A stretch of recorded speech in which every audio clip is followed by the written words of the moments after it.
పార్వతీపురం మన్యం జిల్లా మలేరియా అధికారి DMO doctor T Jaganmohan Rao తన సోదరి ప్రభుత్వ ఆయుర్వేద వైద్యురాలు డాక్టర్ టి హేమాక్షితో కలిసి సీతానగరం మండలం బూర్జా గ్రామంలో నిరుపేద వృద్ధ మహిళలకు తన తండ్రి Terli Gowri Naidu deputy paramedical officer 18వ వర్ధంతి సందర్భంగా గొడుగులు పండ్లు అందజేశారు. ఈ సందర్భంగా వారు మాట్లాడుతూ తన తండ్రి వర్ధంతి సందర్భంగా ప్రతి సంవత్సరం ఆనవాయితీగా సేవా కార్యక్రమాలు నిర్వహిస్తున్నామని, తన తండ్రి వృత్తిరీత్యా కుష్ఠరోగులకు 25 సంవత్సరాలు సేవలు అందించారని, వృత్తిలో ఉండగానే స్వర్గస్థులయ్యారని అన్నారు. వృత్తిలో సేవాభావంలో ఆయన మాకెంతో స్ఫూర్తిదాయకమని అన్నారు. ప్రస్తుత ఎండ తీవ్రత దృష్ట్యా రాబోయే వర్షాకాలం దృష్టిలో పెట్టుకుని గొడుగులను పంపిణీ చేయడం జరిగిందని తెలిపారు.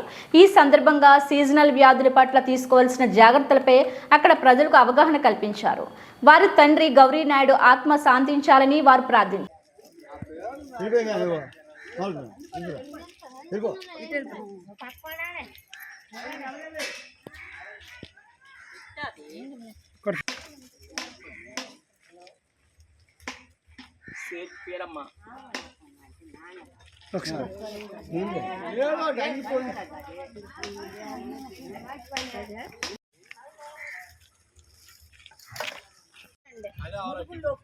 వయసు రీచ్ వచ్చినప్పుడు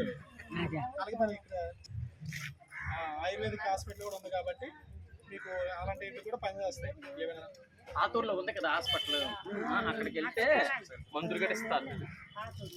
ఆతూరులో ఉంది కదా ఇప్పుడు హాస్పిటల్.